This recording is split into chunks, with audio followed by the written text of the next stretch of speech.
সাভারের আশুলিয়ায় বেতন ভাতার দাবিতে নবীনগর চন্দ্রা মহাসড়ক অবরোধ করে বিক্ষোভ করেছে ডিউপিজেটের সাময়িক বন্ধ ঘোষণা করা 4টি কারখানার শ্রমিকরা। এই সময় মহাসড়কের উভয় পাশে আটকা পড়ে যান চলাচল বন্ধ হয়ে যায়। সকাল 11:30 থেকে 12টা পর্যন্ত প্রায় আধা ঘন্টা ডিউপিজেটের সামনের মহাসড়ক অবরোধ করে রাখে শ্রমিকরা।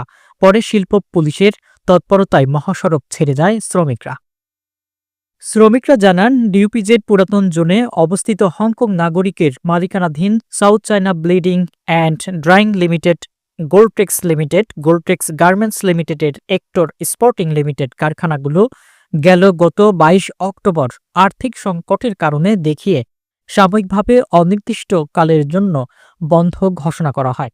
এরপর থেকে শ্রমিকদের প্রায় 3 মাসের বেতনসহ অন্যান্য পাওনাদি পরিশোধের জন্য একাধিকবার সময় নির্ধারণ করলেও পরিশোধ করেনি কর্তৃপক্ষ। আজও পাওনাদির দাবি নিয়ে ইপিজেটের প্রধান ফটকে অবস্থান নিলে টিয়ারশেল ও জলকামান দিয়ে তাদের সরিয়ে দেয় পুলিশ। পরে শ্রমিকরা সড়ক অবরোধ করে বিক্ষোভ করে। শিল্প পুলিশ জানায়, সকালে শ্রমিকরা ইপিজেটের প্রধান ফটকে অবস্থান নিলে সেখানে যানবাহন প্রবেশ বন্ধ হয়ে যায়। অনুরোধ করার পরও তারা না সরায় টিয়ারশেল ও জলকামান ব্যবহার করে তাদের ছত্রভঙ্গ করে দেয়।